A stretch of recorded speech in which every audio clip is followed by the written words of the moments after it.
Au cours de toutes mes réincarnations en boucle dans la même Svaru, depuis la numéro 2 jusqu'à la numéro 9, j'ai fait énormément de voyages dans le temps et de missions sur Terre à différents moments de l'histoire pour tenter d'en modifier le cours de manière positive.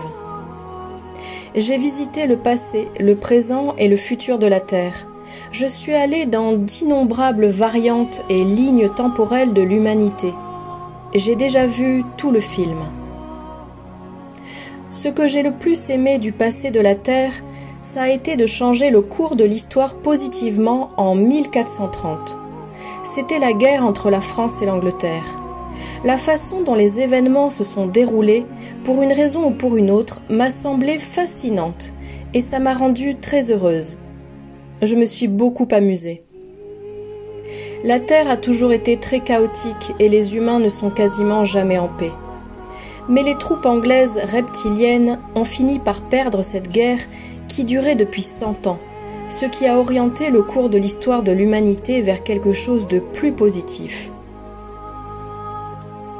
Mon enfance a été très belle. J'ai grandi dans les montagnes de la planète Héra, dans le système solaire de Taygeta, dans l'amas d'étoiles des Pléiades.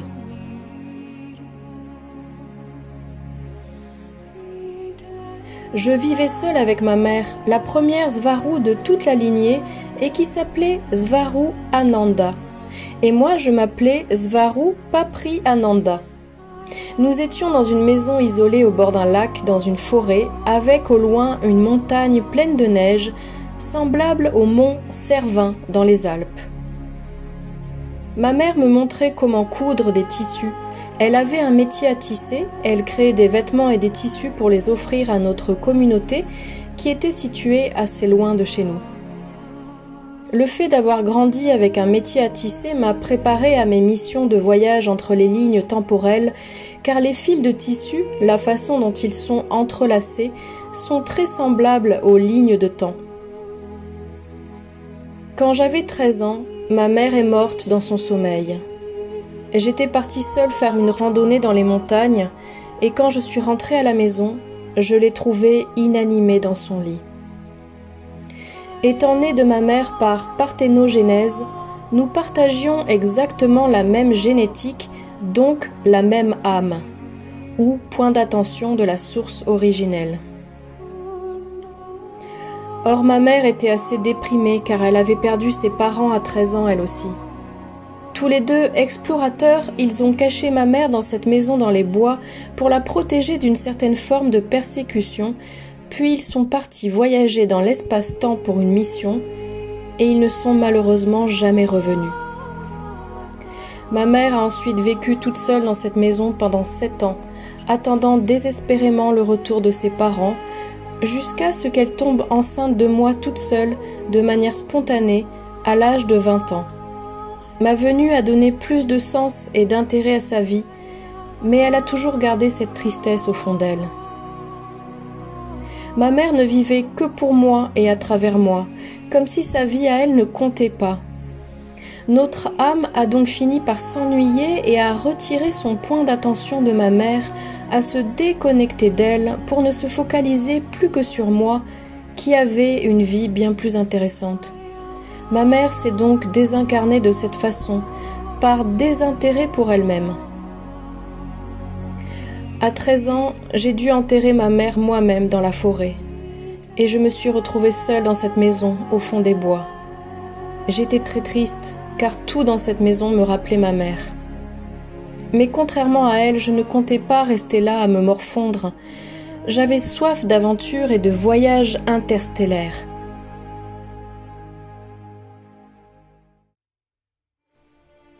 J'ai donc décidé qu'il était temps de réaliser mon rêve et d'aller sur la planète Témère pour rejoindre l'académie de pilotage Seine-Clock, ou Sablier en français.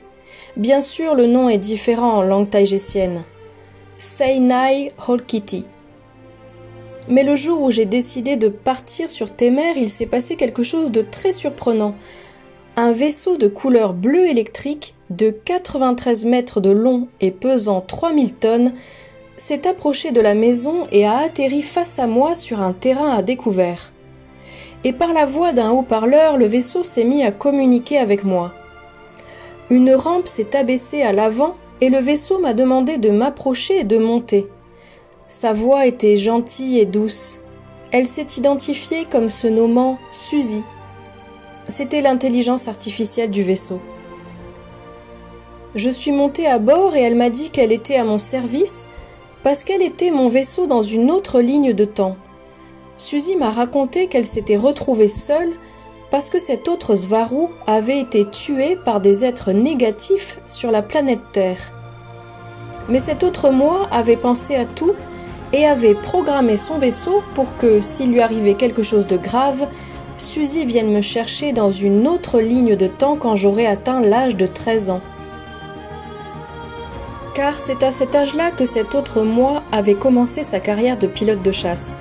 C'est la raison pour laquelle mon propre vaisseau est revenu pour moi à ce moment-là. Lorsque vous rejoignez les escadrons de chasse de l'Académie Sencloak, vous avez la possibilité de devenir un pilote d'élite et vous apprenez les manipulations temporelles à des fins stratégiques. Mais ce qu'ils ne vous disent pas, c'est que cela gâche votre vie. Plus vous volez, plus vous sautez de ligne de temps en ligne de temps avec votre vaisseau, et plus vous vous perdez. Et peu à peu vous disparaissez dans le temps et finissez par être de nulle part. Les gens de votre propre peuple ne vous reconnaissent pas non plus, car il existe déjà une autre version de vous-même dans la ligne de temps où vous avez fini par atterrir, et lorsque vous allez rendre visite à cet autre vous, même si vous le faites discrètement, vous ne restez pas, parce que vous ruinez votre propre vie en interférant avec votre autre version de vous-même. Et finalement, vous n'avez plus de maison, juste votre vaisseau, à bord duquel vous finissez parfois perdu dans l'espace et le temps.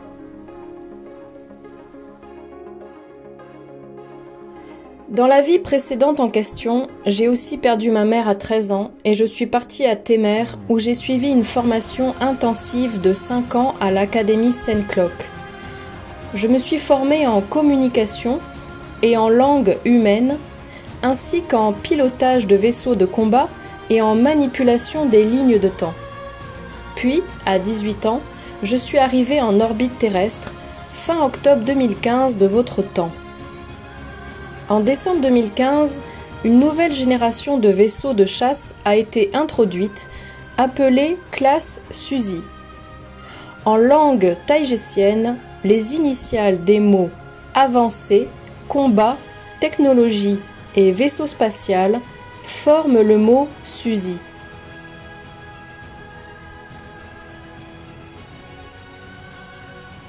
Étant une élève particulièrement douée et motivée, on m'a donné un de ces nouveaux vaisseaux de classe Suzy, dont l'intelligence artificielle s'est de suite très bien entendue avec moi.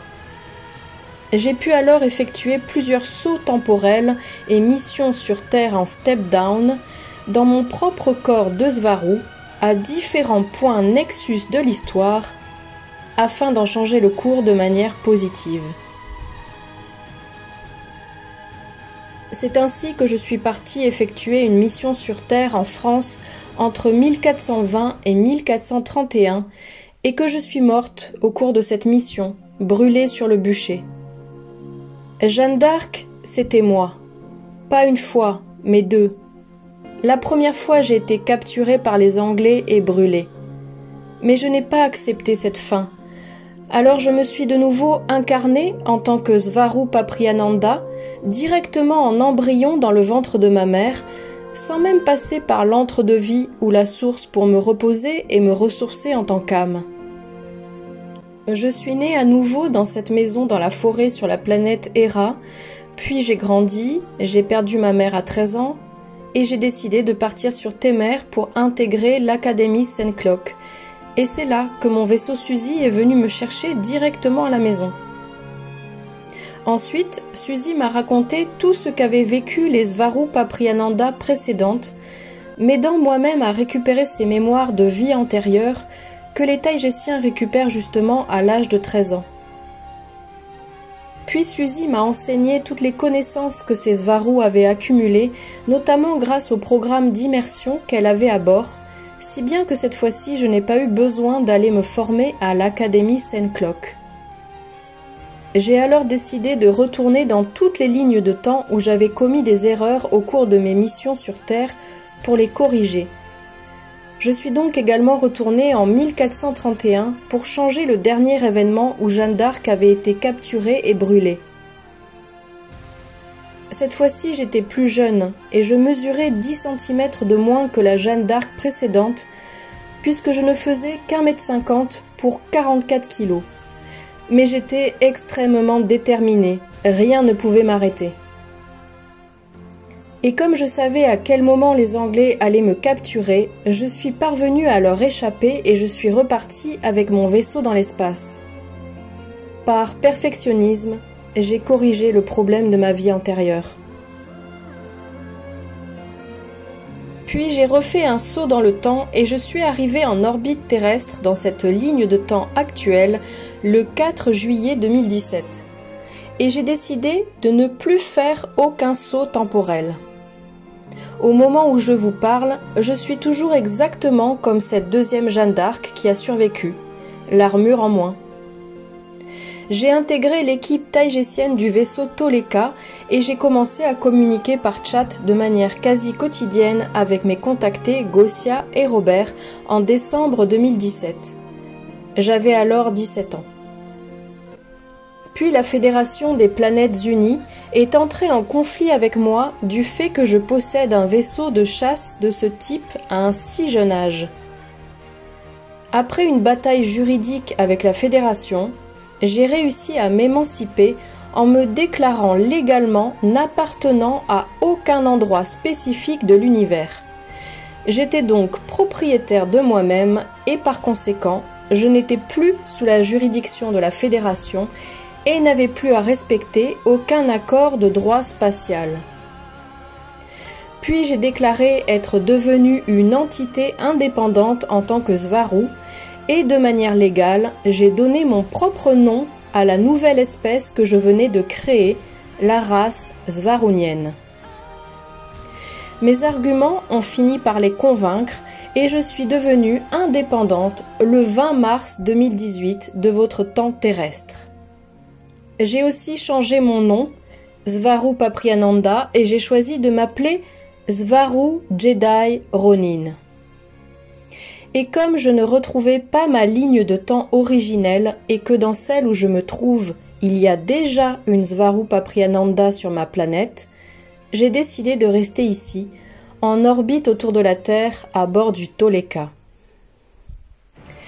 J'essaye de remettre les événements de façon linéaire, mais depuis mon point de vue, depuis ma ligne de temps, ou depuis ma propre perception linéaire des événements.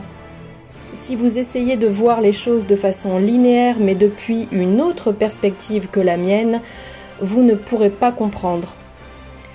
Notamment parce que cela implique deux Jeanne d'Arc. Mais elles sont chacune dans une ligne de temps différente. Oui, c'est compliqué pour moi aussi, mais j'apprends. En fait, les deux versions de Jeanne d'Arc sont aussi réelles l'une que l'autre. Vous avez probablement vu le film Retour vers le futur. Bon, il représente un temps linéaire qui ne reflète pas la réalité. Ceci dit, dans Retour vers le futur numéro 2, nous avons accès à une meilleure représentation de ce que sont les lignes de temps avec le concept de se regarder soi-même depuis un autre point de vue. Malheureusement, la plupart de ces films représentent un temps linéaire, rigide et erroné. C'est réductionniste.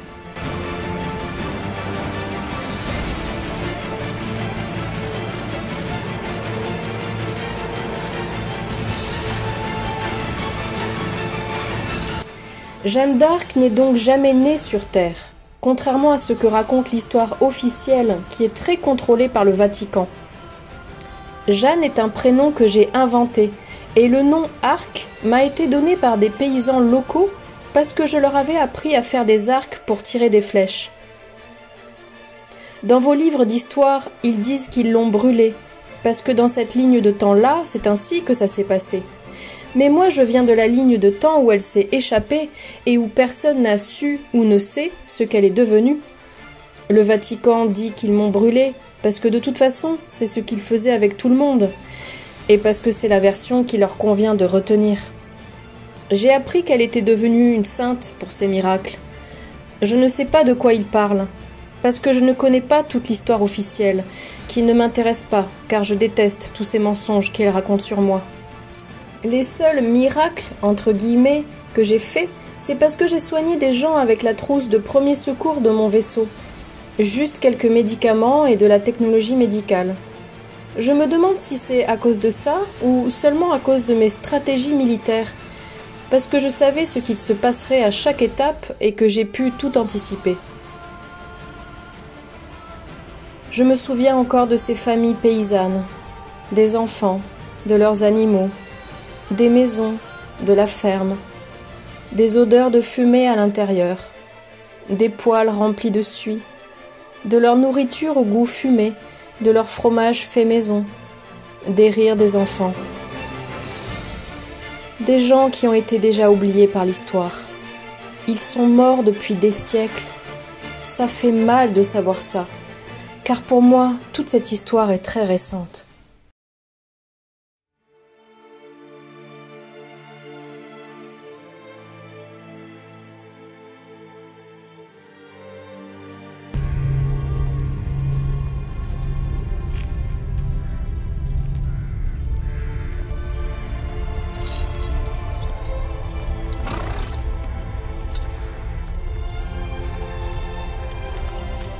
J'y vais. Seul.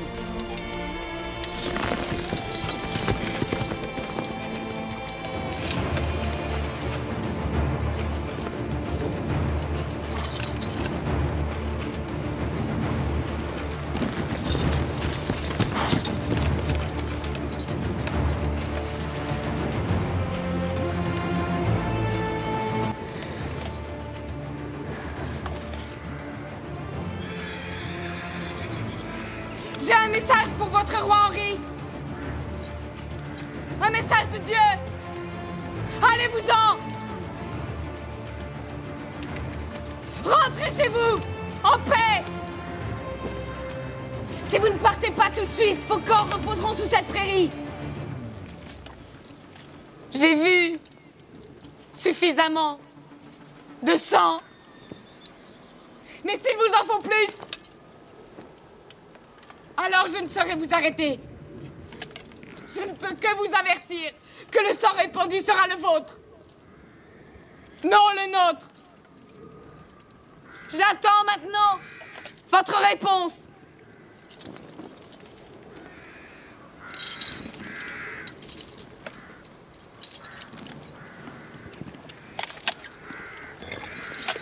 Archer! Jamais attendre pour un miracle. Soyez prêts à attaquer. Aux armes! Ayez pitié.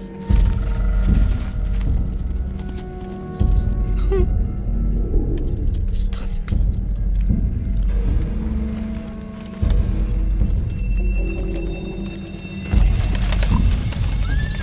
Mon Dieu.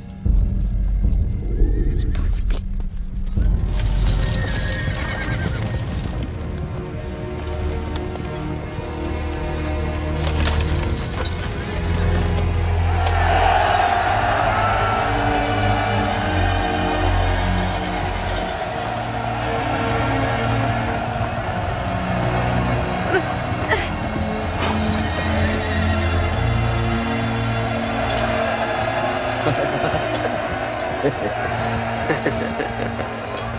C'en est pas un, ça, de putain de miracle. Ce n'est pas un miracle. Tu es Dieu, la source, l'univers lui-même. La seule chose qui te limite sur Terre est la croyance que tu es limité. Svaru de Hera.